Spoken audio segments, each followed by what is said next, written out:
es, siguiendo lo que ya se ha hecho en Portugal y en Francia, no es una medida que surgiera por primera vez en España, es la disolución de la orden. Y vemos que en 1767 son expulsados de España. De hecho, la disolución de la orden fue más la disolución del Papa años más tarde, la expulsión de los jesuitas. Se le va a expulsar en 1767 a unos 5.000 que había entre España y América, van en principio a Córcega y luego van a buscar refugio en distintos países europeos. Es una medida que luego seguiría pues, el resto de aliados borbónicos, también Parma, también seguiría la emperatriz de Austria, y curiosamente buscarían apoyo en la lejana Rusia, que allí sí que la zarina les acogerá, consciente pues, del valor que tenían, pues, sobre todo con vistas a enseñanza y demás. Así que la expulsión de los jesuitas es más una consecuencia o un daño colateral, como se dice ahora, de lo que son estos motines. Y bueno, pues yo básicamente es un poco la exposición que me previsto hacer. No sé si quieren hacer alguna pregunta y si estoy en condiciones de contestarles, la contesto encantado. Bueno, yo no sé, estoy un poco para allá, no me haga mucho caso. Esto no fue el precursor de la primitiva, Carlos III. ¿La notaría? Sí, sí. ¿Sí? La notaría... hay que decir la que toca, ¿eh? Sí, sí, la que toca. Efectivamente. Él decía que no... Schillaci no aplicó nuevos impuestos por la corona. Sí, buscó la vuelta por ahí. Pero buscó dinero, pues había. Y la notaría se copió de Nápoles, efectivamente, y se implantó. No daba mucho dinero, pero bueno, no era una medida impopular. Era un juego que... Y la otra es la pregunta de la expulsión de los jesuitas, ¿no fue también Mendizábal? No, es después de... Fue otra. Vale, gracias. Ya duermo tranquila. ¿El Papa en esos tiempos no tenía un ejército? ¿Perdón? ¿El Papa? Sí. ¿En esa época no tenía un ejército? Tenía un estado grande, relativamente grande, de todo el centro de Italia, pero bueno, lo había tenido muchísimo tiempo y lo tuvo hasta hace casi un siglo. O sea, bueno, de hecho, todavía tiene un estado pequeño, que es la Ciudad del Vaticano. Sí, bueno, pero bueno, él más que buscar intervenir, lo que tenía una gran autoridad en aquella época, todas las principales monarquías católicas, Francia y España, Portugal, Estados italianos, pues contribuían económicamente al sostenimiento de la Iglesia y tenía una ascendiente. Entonces, en este periodo, ya había empezado con los últimos Austrias, lo que los monarcas españoles y europeos, no es un tema español solamente, van a admitir cada vez menos es que el Papa se inmiscuya en temas, por así decirlo, políticos, ¿no? Entonces, de ahí el encontronazo con los jesuitas.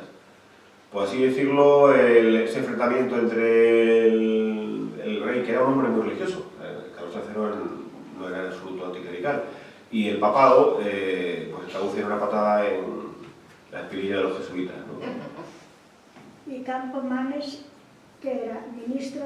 Campomanes tenía un rango, realmente había en aquella época había 4 ministerios que dependían directamente del rey.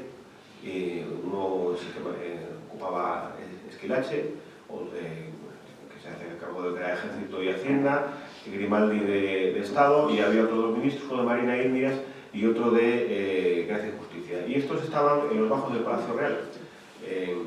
Llevaban las covachuelas, de hecho, respectivamente, a veces hablando de los ministros, la aristocracia, porque curiosamente en España un fenómeno que se va a dar en el siglo XVIII es que al contrario de otros países la aristocracia no está interesada en los ministerios, no les parece que tenga suficiente caché, y cuando ven el poder que van a acumular los ministros, en el caso de Schillaci, pues lo van a llevar muy mal. Entonces, estos eran los ministerios. Pero aparte había el otro gran foco de poder, aparte del ministerio del rey, era el Consejo de Castilla. Y en el Consejo de Castilla, pues había puestos los puestos más importantes, los de fiscal, y uno de ellos era el que ocupaba Campomanes, Campomanes tenía mucho ascendiente, él sí venía de un origen muy modesto, y bueno, pues la verdad es que tenía una enorme capacidad intelectual y había llegado muy lejos. Entonces había estado trabajando con Grimaldi en lo que era la organización de los correos de América. Los correos, cuando hablamos, no solamente los correos postales, sino los barcos que transportaban los correos allí, lo había hecho de una forma muy eficaz. y tenía uno de los puestos más importantes, que era el fiscal del Consejo de Castilla. Y desde allí pues tenía mucho peso. Todo esto. El gobierno interno del país lo hacía el Consejo de Castilla, y él era uno de los principales. Si me preguntan por Jovellanos, porque Jovellanos en aquella época tendría 20 y pocos años y prácticamente no... supongo que sería de la opinión de otros muchos contemporáneos de que era bueno que saliera de Esquilache, porque seguramente no era ajeno a la animadversión que había hacia él. En aquella época estaba terminando sus estudios, no tenía todavía un puesto, pero bueno, era un... Pero hay que ver, de Jovellanos todavía perduran muchas cosas, Sí, sí, sí. O sea que hay que descubrirse. Pero- Además es paisano mío. Pero Campomanes fue el primer director de Correos, ¿no?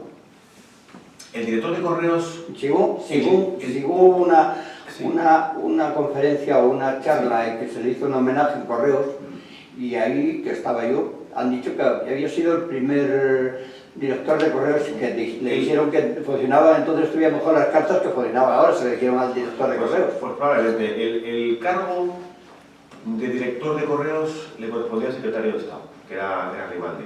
Pero lo cierto es que Campomanes fue, por decirlo, el que lo hizo todo. Es decir, realmente en la jerarquía de Correos, el puesto más alto lo ocupaba el secretario de Estado. Pero como otras tantas áreas, que abarcaba muchas, y necesitaba alguien con peso en cada una de ellas. Y efectivamente Campomanes era el responsable de la renta de Correos. Que vinieron a hacerle un homenaje de Tineo, ahí a Correos, y causalmente hemos llevado de la fábrica de la moneda los sellos y todo, y no sé si estarán todavía ahí los cilindros del sello que se ha hecho, y además estaba una tataranieta de Campomanes, y yo tengo los sellos firmados por ella en casa todavía. Y vino el alcalde de Tineo, vinieron varias gente de Tineo, que me parece que Andrés estabas tú también, ¿no? Fuimos ahí todos. Pues en la práctica era responsable de Correos. Otra cosa que la titularidad le correspondía al secretario de Estado, pero el responsable fue él. Y fue el responsable además de organizar los correos marítimos, uno que iba a Montevideo y otro que iba a La Habana, y se organizó un servicio pues que funcionaba francamente bien, tanto en lo que era España como fuera de España. Eres inteligente. Es una observación. Fíjese, todo el tiempo, no lo he cronometrado, pero todo el tiempo que ha estado usted explicando los grandes problemas que tenía España desde el punto de vista de Hacienda, cómo se estaba moviendo, los descontentos que estaban, mucho tiempo ha estado usted explicándolo. Y en cambio, en muy poco tiempo nos ha hablado del tema de la capa y el sombrero. Y en cambio, en la intrahistoria, en la historia, queda Esquilache exclusivamente por el tema del motín, de la capa y de la espada. Y esa es la historia. No, hay más. Lo he dicho al principio. Esa es la historia, lo que queda. Lo he dicho al principio. Lo que queda de eso. Cuando lo importante fue el movimiento del pueblo por el tema de la hacienda, de que lo estaban pasando tan mal, y en cambio pues nos ha quedado simplemente el tema de la capa y del sombrero. Pues quizá porque ¿Es así? es justo en el momento en que se pone en práctica ese decreto, es cuando ya se desbordan los ánimos, ¿no? Y de hecho pues empieza a haber enfrentamientos en la calle porque la orden que había era de cortarlo sobre la marcha, es decir, aparecía un funcionario que te cortaba la capa, entonces quizás lo que ha pasado antes. Pero bueno, todo lo que hay detrás pues ha quedado oscurecido por eso. Por Pues, eso... también digo una cosa, porque es que llama más la atención. Si uno dice sube el pan, bueno, pues el pan sube tantas veces, ¿no? Pero de repente parece pues, que llega uno y les quita el sombrero de pasarse un chambergo a doblarlo en tres, y a cortar la capa, y parece que es más popular. ¿no? Sí, sí. Y eso no sé si lo he oído. ¿Le afectó mucho el tema de Esquilache al rey? Porque yo... Sí. Él abandonó la corte, ¿no? Sí, se fue 8 meses. Y ya le afectó profundamente también en cuanto a salud. Bueno, ¿No? la verdad que no le puedo decir, no lo sé, pero él tuvo una vida larga y era un hombre sano, le gustaba la caza y vivió, pues para lo que era la época, yo creo que él nace sobre 73 años aproximadamente, 71, no recuerdo ahora mismo, llegó hasta una edad avanzada. Entonces, bueno, Sí. pero desde luego le afectó mucho porque bueno, él no esperaba verse sometido a lo que veía como una humillación, ¿no? Y luego pues él tenía bastante confianza además en Esquilache, era un colaborador que había trabajado con él pues, durante bastantes años y lamentó perderle. Bueno, luego Esquilache, no se lo he comentado, se le da un retiro dorado, él se va a Nápoles, estaba en aquel momento pues en Nápoles era un estado independiente, pero en la práctica era Carlos III que no gobernaba, porque había dejado ahí, les conté que era el rey de Nápoles. Cuando se viene a España, él tiene dos hijos, tiene varios hijos. Uno de ellos era el que luego fue Carlos IV, el heredero de la corona española, pero luego tiene a su otro hijo Fernando, muy pequeño, con 6 años, lo deja en Nápoles y como regente a ese otro ministro que les hablé antes esta noche, va a haber una gran dependencia. Entonces, Esquilache vuelve a Nápoles y poco tiempo después se le va a dar la embajada de Venecia, que es una de las más interesantes, ¿no? Y pues la verdad que no se le va a arrumbar, ¿no? Sí, sí. Muy bien, pues muchas gracias. Nada, ustedes. Me duele por la voz, pero ya digo que nuestros cambios de temperatura. Sí.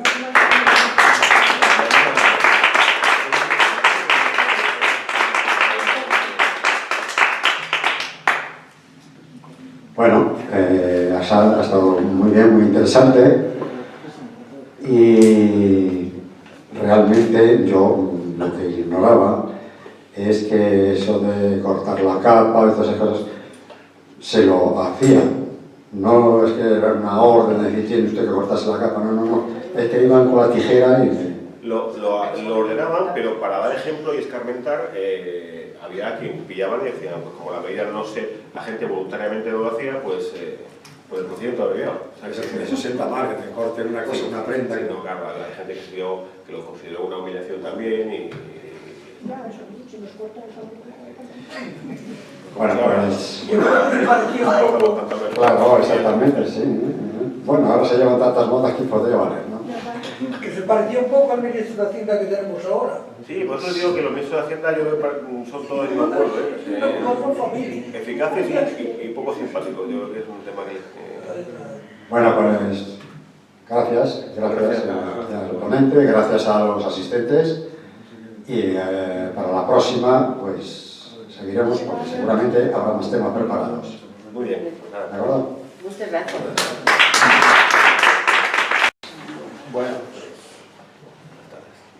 Bueno, hoy solo hay una cara que no sé si es de la casa o no, pero bueno, la casa somos todos. Los demás sois todos de la casa, entonces, bueno, pues encontraos en vuestro salón de vuestra propia casa. La señorita, no sé si es asidua. A veces. A veces. Muy bien. Bueno, en cualquier caso, nos congratulamos de reencontrarnos aquí. Y lo primero, saludos del presidente, que no puede venir. Ya sabéis que está muy ocupado, no es un hombre ocioso. Y entonces hay que dejarles trabajar porque hay que levantar a España y para eso hay que trabajar. Y que trabajen los que tienen trabajo, claro está. Bien, hoy tenemos con nosotros a don Paulino García Diego, aquí a mi derecha, que nos va a presentar un tema muy interesante. La actividad profesional del señor García Diego es activo. En activo. Es que como hay mucha gente que se jubila o pasa la reserva con 35 años, pues bueno, es licenciado en Derecho y doctor en Historia Moderna por la UNED. Como decía, su actividad profesional son las Fuerzas Armadas, es teniente coronel de artillería, Estado Mayor en activo, además lo dice aquí. No sé. Tiene varias obras publicadas, como artículos sobre aspectos puntuales de historia moderna, 3 siglos de comercio transatlántico entre España y América, Ejército Madrid 2009, 120-128, Jerónimo Grimaldi, enviado extraordinario de la República de Génova a Madrid, aprobada, publicación en espacio, tiempo y forma, publicaciones pendientes en revistas de historia militar, revista de historia naval, revista general de Marina, Broca. Artículos sobre temas profesionales en revistas militares y publicaciones para uso interno en centros de enseñanza militar durante su etapa docente como profesor de enseñanza superior militar. Monografía. La Embajada del Marqués de Grimaldi en La Haya 2007. Tesis doctoral Jerónimo Grimaldi o el esplendor afable, actividad diplomática y política 1739-1746, dirigida por el catedrático doctor don Carlos Martínez Shaw y defendida el 24 de enero de 2013 en la UNED con calificación de cum laude. Bien, da la dirección, no vamos a ir porque si no nos invitan no vamos a ir. Entonces, bueno, da el teléfono, también por si alguien quiere contactar con él. Y bueno, por lo demás, creo que hoy nos va a hablar del... Buenas tardes. Buenas tardes. Nos va a hablar de un tema muy interesante. Vamos a saber quién fue Grimaldi, ¿verdad? Lo vamos a saber. Lo vamos a saber. Los que no lo hayamos sabido, no lo hayamos sabido, hoy nos vamos a enterar, ¿verdad? Bien. Bueno, pues nada más. Le dejo el micrófono en su poder para que nos ilustre. Gracias por venir.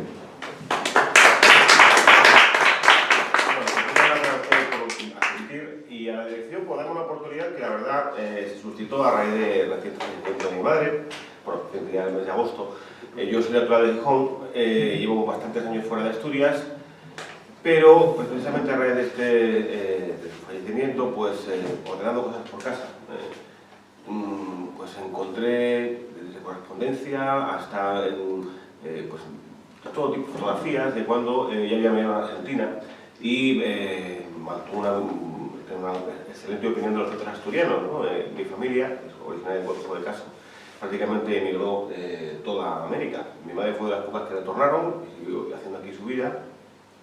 Y siempre hablaba con mucho cariño de los centros asturianos. Como además yo trabajo aquí cerca, pues dije, pues voy a ponerme en contacto con el centro y si tiene algún interés lo que pueda contarles, pues una forma de colaborar con unos centros que yo creo que han sido fundamentales para la diáspora asturiana, sobre todo la de fuera de España, pero también la del interior de España, ¿no? Así que agradecer a la dirección pues, esa oportunidad.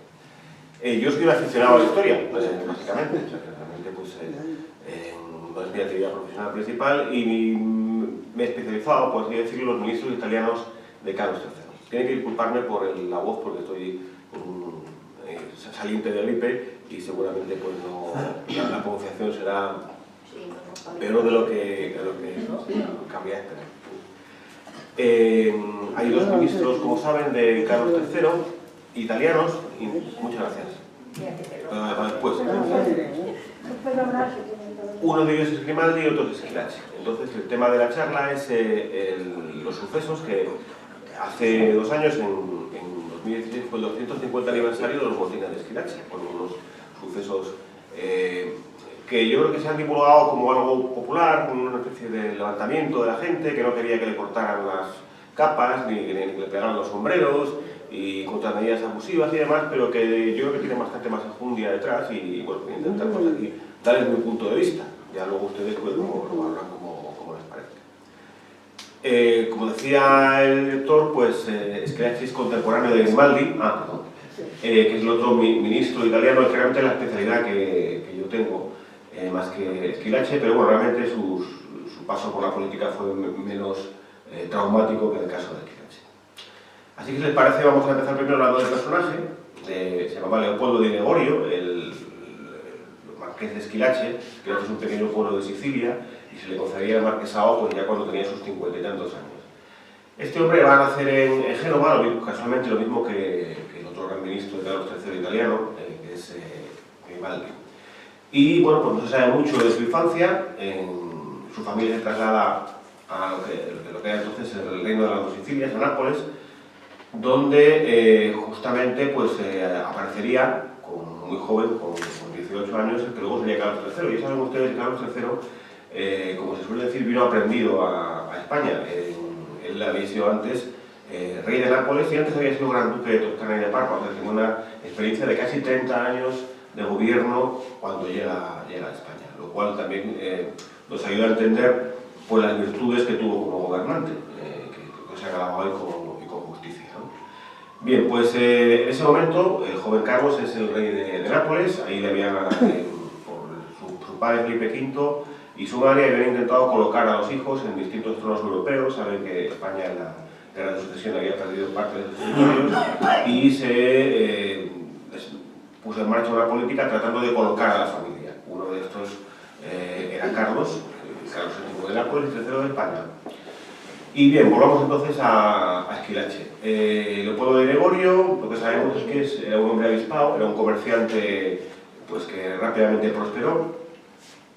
Su negocio principal era asentista. Asentistas eran los proveedores del ejército. En aquella época el ejército, su logística estaba en manos de empresarios particulares, no había logística como tal, con lo cual tuvo la oportunidad de hacer negocio, proporcionando pues, trigo, transporte, todo tipo de recursos, y le fue bien, Desde el principio se caracterizó por dos facetas, que además creo que definen en general los ministros de Hacienda, ¿no? Era un hombre muy eficiente en lo suyo y con muy poca empatía, no era particularmente dotado para hacer amigos más allá de lo que exigían sus negocios, ¿no? Entonces, quizás sus buenas dotes como empresario y las relaciones que fue estableciendo, ya en la juventud, ya era hombre maduro cuando Carlos III le da un puesto, contribuyen a que hablo de Carlos III, pero todavía no era Carlos III, era Carlos VII de Nápoles. El rey de Nápoles, Carlos, según Carlos III, le escoge para hacerse cargo de las aduanas. Y allí va a poner pues, en práctica sus dotes, es un hombre muy eficaz, y se convertirá en bastante impopular, porque efectivamente pues, lo que conseguía era pues, sacar el máximo de rendimiento económico de las aduanas. Su carrera en la administración de la Reina de Nápoles sigue prosperando y unos años después se nombra secretario de Hacienda. Y saben que los secretarios se llamaban entonces a los que hoy entenderíamos como ministros. Es un puesto importante y ahí de nuevo va a poner en práctica esas buenas dotes de responsable de la fiscalidad del Reino de Nápoles. El de Nápoles tenía por aquel entonces unos 4 millones de habitantes, piensen que España tenía en torno a 10, y su economía era, por así decirlo, muy similar a la española, pero era un reino más pobre, que no tenía los recursos que tenía entonces el reino de España, pero bueno, básicamente era por la climatología y por el tipo de economía que podemos hablar era similar. Entonces, Squillace ahí, pues el rey va a estar muy satisfecho con él. Hay un momento en que le va a dar más ministerios, va a ser el secretario de Guerra, de Ejército, de Hacienda, de Comercio y de Marina. Y prácticamente en el Reino de Nápoles va a haber dos personajes, los que va a tener absoluta confianza, que luego sería Carlos III. Uno es Squillace y otro es Bernardo Tanucci, no sé si voy a hablar de él, que se va a ocupar de la parte más política del gobierno del reino, de lo que era pues, lo que hoy tendríamos como justicia y Secretaría de Relaciones Exteriores. Y estos dos hombres son los pilares de Carlos de Nápoles en ese periodo. Así vamos a llegar hasta 1758-59, donde el hermanastro de Carlos III era Fernando VI, saben que era hijo de la primera mujer de Felipe V, le murió joven, y era rey de España. No era primogénito porque había fallecido, pero en su breve reinado de Luis I, pero por orden de nacimiento le correspondía. Bien, cuando llegó de Fernando VI no vamos a entrar en ello, pero en su último año de vida se caracterizó por una enfermedad mental, había fallecido su esposa y él ya tenía una serie de problemas, y durante ese año pues Carlos se va a ir desde Nápoles, él es el siguiente en la sucesión, se va a ir poniendo al tanto de lo que sucede en España. Así llega el fallecimiento del infortunado Fernando VI en el verano de 1759, y Carlos viaja a España. En principio se pensaba que iba a venir con más ministros. Esto se ha criticado mucho, pero yo creo que hay que entender que Carlos llevaba 30 años, tenía por aquel entonces 43 años, y llevaba, no 30 años, no, menos de 30 años, 25 años en el trono de Nápoles. Tenía absoluta confianza en sus colaboradores, entonces es comprensible que se trajera algunos de ellos. No por desconfianza de los ministros españoles y de los personajes que estaban en la administración española, sino simplemente porque había estado trabajando con ellos, le había servido bien y pues, esa fue la decisión que tomó. El de más nivel será Schillaci, es el secretario de Hacienda, el ministro de Hacienda, y es el único reemplazo de ministros que va a hacer Carlos III cuando llega a España. Los otros 3 secretarios que había los van a mantener sus puestos, pero el de Hacienda lo va a reemplazar por Schillaci. Precisamente pues conocedor de las dotes que tenía pues, para ejercer el cargo en Nápoles. Y bien, en ese momento ocupa el puesto, también se trae a algunos de sus colaboradores, eso va a crear malestar porque vuelve a haber extranjeros en la administración española. Los había habido en la época de Felipe V y muchos más que la de Carlos III, pero durante el reinado de Fernando VI se había, entre comillas, españolizado la alta administración, ¿no? Entonces el hecho de que aparecieran pues, italianos que no actuaban como italianos, esto es un tema que también tenemos que tenerlo claro, ellos no venían trabajando en beneficio de Italia, los ministros italianos de Carlos III trabajaban en beneficio de su rey, se debían a su rey en la correspondencia al de el amo, para que se haga un poco la idea de la relación que había con él, con lo cual su fidelidad era completa al monarca, que es lo que en aquel momento pues, primaba sobre los estados. Bien, como digo, pues se va a hacer cargo de la Secretaría de Estado, se va a hacer cargo pues, también unos años después de la Secretaría de Guerra, cuando lo invite Ricardo Boll, pero bueno, sobre todo es la etapa de Hacienda la que más le define. Y desde el principio pues se vuelve a mostrar como había hecho en Nápoles, un hombre muy eficaz, pero es un hombre poco dotado para la empatía. Además tenía el problema de que su comportamiento público pues dejaba que desear. No era tan distinto del de otras personas, pero quizás por su origen relativamente, no era tampoco humilde, porque era una cierta linaje, ¿no? Pues, en fin, en teoría no debería poder permitirse. Pero lo cierto es que hacía ostentación de riqueza, recaudaba el máximo, una parte de la recaudación desde luego iba a su pecunio, pero bueno, como era en definitiva la hacienda pública mejoró su situación, pues era algo que se admitía por el monarca, pero no tanto por la aristocracia que lo veía con recelo y se sentía desagrado, ¿no? Aparte de eso, pues como iremos viendo, fue pisando una serie de callos, porque quizá otro de los problemas que tenía Schillaci, ya digo, es que la falta de tacto, ¿no? En su momento pues, se le criticó que otros ministros en otros países habían combinado medidas impopulares con medidas más populares. No subió impuestos, ahora pasaremos a hablar del tema de los impuestos, lo que hizo fue recaudar el máximo aprovechando la estructura fiscal que tenía el país. En aquel momento la fiscalía española pues, era como la de otros países, pues, muy parecida a la de Francia,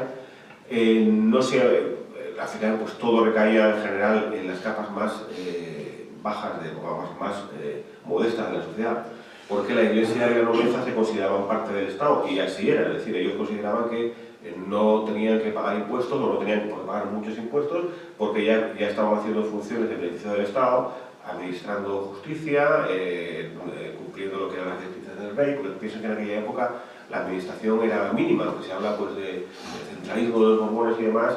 Yo no tengo datos de lo que podría ser en España, pero en Inglaterra en esa época la administración era unas 8.000 personas. Probablemente aquí no fueran más, excluyendo ejército y marina.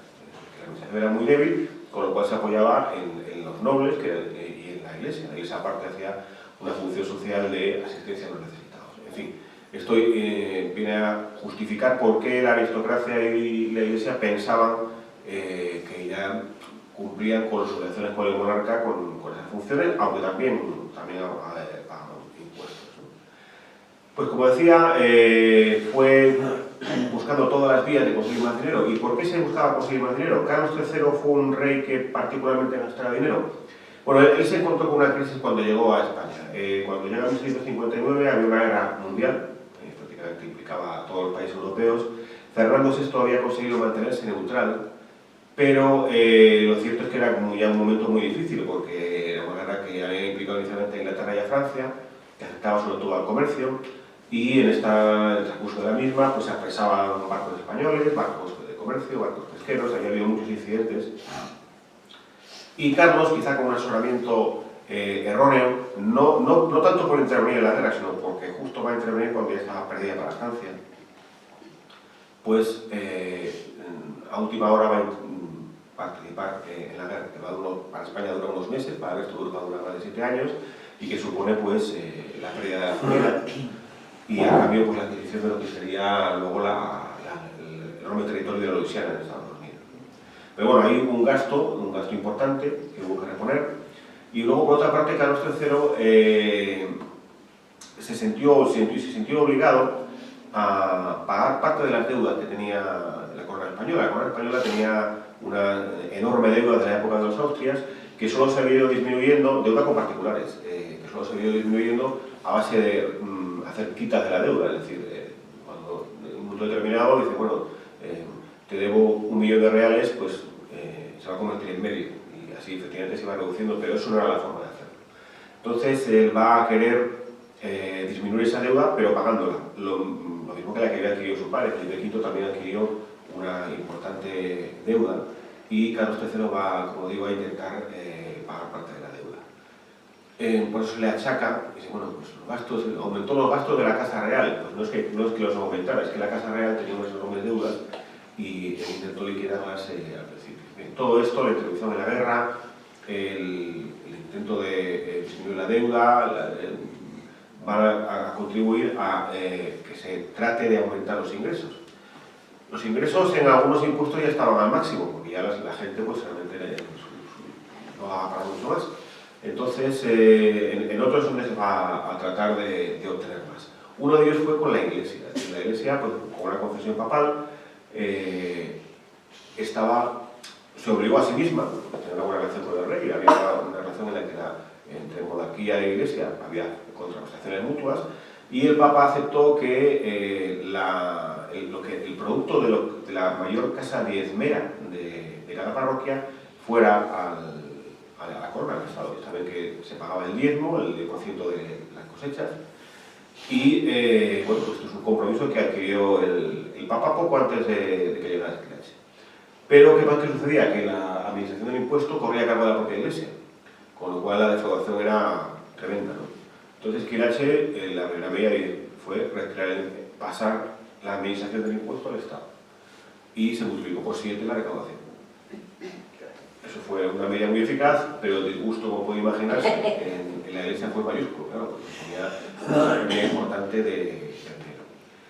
¿Quiere decir esto que Esquilache fuera anticlerical? En absoluto. No era de los ministros de Carlos III más regalistas, pero bueno, él estaba a lo suyo, que era sacar dinero de donde tocara sacarlo. Y en este caso, pues, ya se hizo amigos en lo que era el clero de la época, tanto el clero secular como el clero regular. Lo mismo sucedió con la aristocracia, que tenía pues, en usufructo una serie de propiedades que en tiempos históricos realmente no estaba justificado, y entonces Esquilache se propuso el ir retirando esos usufructos y que retornaran a la corona. Eso pues, le enfrentó también a una parte de la aristocracia.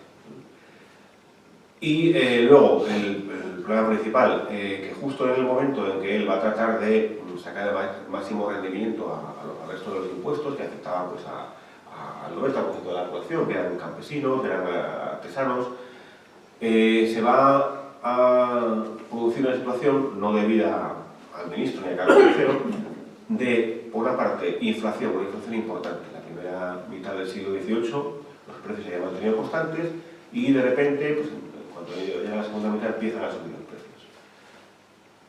A la vez bajaron los salarios, y todo esto sumado a que los impuestos se mantuvieron al mismo nivel, implicaba que al final ese campesino, ese artesano, esa pequeña burguesía tenía menos dinero a fin de mes. Eso es un problema que se puso de manifiesto, con lo cual esa eficacia en la recaudación pues, también creó malestar entre los sectores más bajos de la población.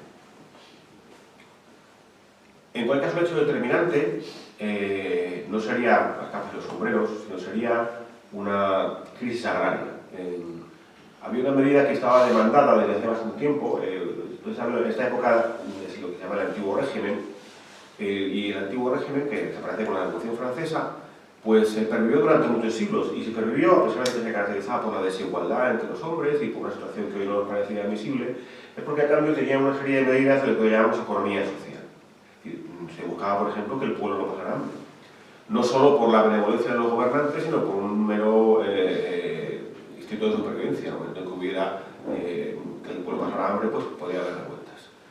De manera que, por ejemplo, el trigo tenía un precio máximo. Entonces, un precio máximo que pudiera ser asumible por todos los sectores de la sociedad y no se llegara a situaciones de hambre, sobre todo en un país como era España, que tenía pues, un importante pozo nacionalístico. Sin embargo, pues, había una tendencia que ya había empezado en Francia, que era tratar de evitar esa tasa. Se argumentaba que al ponerse un precio máximo, pues se producía acumulación, se acaparaba trigo, a veces había carencias. Lo que se pretendía, ya digo, teóricamente era favorecer el comercio, retirando la tasa y dejando que el mercado pusiera el precio. Bien, eso es una medida en la cual nuestro paisano campomanes tiene también una importancia grande. De hecho, es quizás el mayor responsable con diferencia. Otra cosa que luego se le atribuyó o cagón con el mochuelo, como permite la expresión, Esquilache. Pero es Campomanes quien va desde el Consejo de Castilla, que era el fiscal del Consejo de Castilla, y era el órgano de gobierno interior del reino, el que va a luchar más para que se quite la tasa. Pero al final la medida le correspondió tomarla a Esquilache. Y justo la tasa sobre el trigo, ese precio máximo, va a desaparecer en un momento en que climatológicamente va a haber muy malas cosechas. Va a haber una carencia importante y se produce justamente el efecto contrario. Es decir, lo que pensaba que iba a facilitar el movimiento del cereal, que era muy complicado, imagínense cómo era en aquella época, por aquellos caminos interiores, pues esos carros enormes y esas mulas y demás, pues el abastecimiento era complicado. Las ciudades de la costa lo tenían más fácil, pero bueno, tenía que venir en barco, con lo cual era más caro, ahí la tasa era más cara, era más alta, perdón. Pues, como digo, el que pudo acaparar, acaparó, porque dijo, bueno, pues si ahora el precio del trigo no tiene límite, en época de escasez yo compro trigo, lo acaparo, lo saco del mercado y luego lo iré vendiendo a un precio muy alto. ¿Y en qué se tradujo esto? Pues en que no había trigo en las tablas y el que llegaba era carísimo. Y esto prácticamente cuadruplicó el precio del pan. Y ya, pues, en diciembre de 1765, pues cuando los reyes fueron a la iglesia de Atocha, hubo ya pues, gritos en contra de Esquilache pidiendo su muerte porque se le atribuía la culpa de esta medida. De manera que, pues, les he esbozado un poco el escenario del momento que se producen los motines. Hay otra serie de problemas, el más grave de los cuales es el desabastecimiento de trigo y el encarecimiento del pan, derivado de la medida de liberalización del precio del trigo, junto con otros problemas que ya les he comentado. Eso le había convertido en alguien muy impopular. Por otra parte, se sumaba que era extranjero, entonces, bueno, pues siempre era más fácil buscar un responsable. En aquella época el pueblo tenía un respeto reverencial por el rey y la idea que tenía es que el rey estaba mal aconsejado, no que el rey tuviera responsabilidad, con lo cual los motines no se van a producir realmente contra la figura del rey, sino contra su mal ministro, ¿no? Y así llegamos pues, hasta la Semana Santa de 1766. Y eso fue el 23 de marzo, el Domingo de Ramos. 15 días antes se había promulgado una medida que consistía en recortar las capas y plegar los sombreros de ala ancha, pues para evitar que los delincuentes se embozaran y pudieran escapar de la justicia. Ese era el objeto que se pretendía. Era un tipo de moda europea y que fue, por así decirlo, la gota que colmó el vaso y que fue muy mal acogida. En definitiva, la vestimenta tradicional española era la que en ese momento se quería cambiar y había sido así desde tiempo inmemorial, ¿no? Bien, como digo, fue simplemente pues, el último empujón de estallido de esta revuelta. Se ha hablado mucho de responsables, probablemente fue una revuelta, no fue una revuelta espontánea, sí que se había calentado mucho el ambiente, porque desde luego pues, no es concebible que la aristocracia que se sentía agraviada por alguna de las medidas de Esquilache conspirara, porque era impensable. Tampoco que las altas jerarquías de la Iglesia lo hicieran, pero sí que algunas personas que trabajaban para la aristocracia, pues la idea de complacer a sus señores, pues en determinados ambientes fueran caldeando el ambiente, lo mismo que en algunos púlpitos se hizo, particularmente pues, los jesuitas, ¿no? Una contribución más a este momento. Y como digo, el domingo de Ramos, pues se desencadenan los motines. La gente, unas 2.000 personas, se echa a la calle, por la calle Atocha, acaba en la Plaza Mayor, se van a dirigir hacia la casa de Esquilache, no la van a encontrar porque él salió, bueno, junto con su mujer salió de la casa, pero bueno, van a asaltarla, cuchillan a un sirviente y bueno, pues acaban quemando en la Plaza Mayor su retrato, se dirigen contra las casas de otros italianos, Sabatini, que conocerá por el Palacio Real, Grimaldi, como se habló antes. Bueno, ahí la violencia va a ser menor, pero hay un importante estallido de violencia en las calles de Madrid. Que se va a recrudecer cuando hay el primer enfrentamiento con la Guardia Valona. De toda la Guardia Real había un cuerpo, que eran valones, eran de origen belga, y que estaban muy mal vistos por la población española, ¿no? No tenían ese problema con las guardias españolas, pero sí con la Guardia Valona. Entonces, al aproximarse al Palacio Real, se va a producir un enfrentamiento y ya va a haber los primeros muertos, ¿no? Bien, el rey se asusta tanto que acaba saliendo al balcón y, bueno, poco menos que transigiendo con lo que le vociferaban desde la calle. ¿Y qué le pedían? Pues le pedían que los precios de los alimentos volvieran a bajar, que se expulsaran a los ministros extranjeros, que la Junta de Abastos, que se ocupaba del abastecimiento de Madrid, se disolviera, y el rey pues accede a ello, pero todo esto estamos hablando que ha empezado el domingo de Ramos, el martes santo se marcha de Madrid, atemorizado con la familia real y se va a refugiar en Aranjuez.